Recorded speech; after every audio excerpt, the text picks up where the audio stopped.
Ces pièces défectueuses se surnomment le Bad Batch. Eh bien bonjour à tous, c'est Strike. Aujourd'hui nous allons voir ensemble c'est quoi la Clone Force 99. Ou plutôt je devrais dire, c'est quoi le Bad Batch.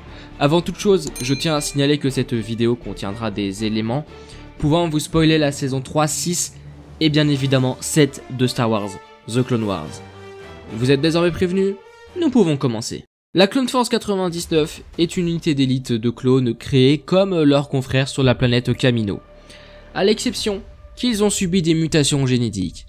Grâce à cela, ils sont très différents des clones habituels, et d'ailleurs, ce groupe aime bien titiller les clones classiques en les appelant Des règles. pour souligner qu'ils sont supérieurs aux clones réglementaires. La Clone Force 99 se surnomme le Bad Batch. Cette section d'élite est composée de 4 clones et dirigée par le sergent Hunter. Hunter, c'est très clairement le Rambo du groupe, que ça soit physiquement que capacitiquement. Grâce à la modification génétique, Hunter a reçu la possibilité de ressentir les ondes électromagnétiques très éloignées grâce à ses sens ultra affûtés. Par exemple, il peut ressentir les fréquences électromagnétiques d'un poste de centre de communication où qu'il se trouve sur la planète. Continuons avec Wrecker, qui est très clairement, c'est le Barrett du groupe. Il est doté d'une force surhumaine et peut sans difficulté soulever une canonnière clone. Wrecker a un tempérament à vouloir tout faire exploser, et la discrétion et lui ne font pas un très beau couple, d'où le côté Barrett de FF7 du groupe. Enchaînons avec Tech, l'intello du groupe. Avec la modification génétique, Tech est un clone doté d'une extrême intelligence. Il a un talent tout particulier dans le piratage informatique. Mais son intelligence se révèle très utile en combat pour éliminer rapidement et efficacement les droïdes.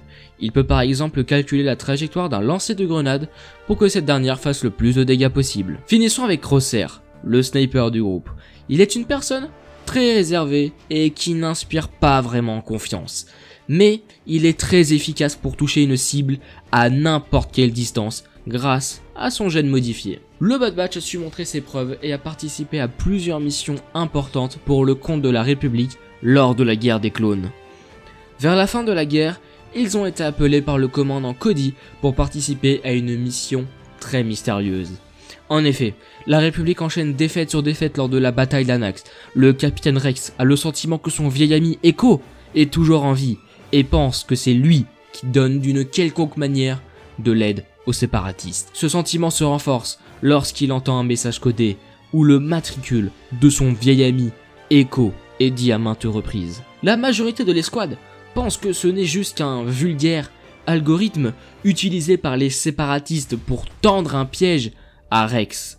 Mais à ses yeux, c'est bel et bien son vieil ami, supposé mort lors de la prise de la citadelle sur Lola Sayu. Persuadé que Echo est toujours en vie, Rex, le Bad Batch et Anakin Skywalker se rendirent sur Skako Minor, une planète dirigée par le Techno-Syndicat, un groupe travaillant pour le compte des séparatistes. Arrivés sur place, ils trouvèrent Echo, devenu mi-homme, mi-machine, à la limite du cyborg. Ce dernier a été capturé par les séparatistes et confié au Techno-Syndicat pour le transformer en algorithme afin de connaître les plans d'attaque de la République.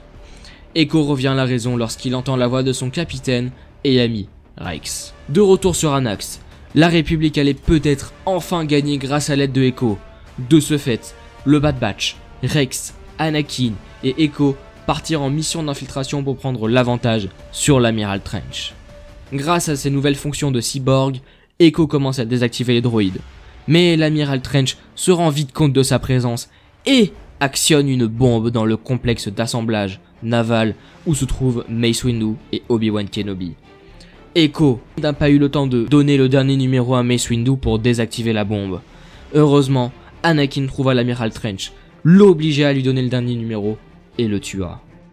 La République venait alors de gagner la bataille d'Anax grâce à l'aide de Echo. À la fin de cette mission, Echo rejoint les rangs de le Bad Batch et fait un dernier adieu à son capitaine et ami Rex. Cependant, vous n'êtes pas sans savoir les événements qui se produisent après. L'ordre 66 fut déclenché, les Jedi décimés par des clones qui se sont retournés contre eux, et l'ère de l'Empire commença. Ainsi, les clones sont désormais au sein de l'Empire, mais comme nous pouvons le voir dans le trailer de Star Wars The Bad Batch, la Clone Force 99, alias le Bad Batch, fuient ce nouveau régime.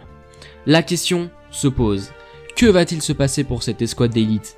Et surtout, concernant Echo, qui a été charcuté par les séparatistes et par le techno-syndicat.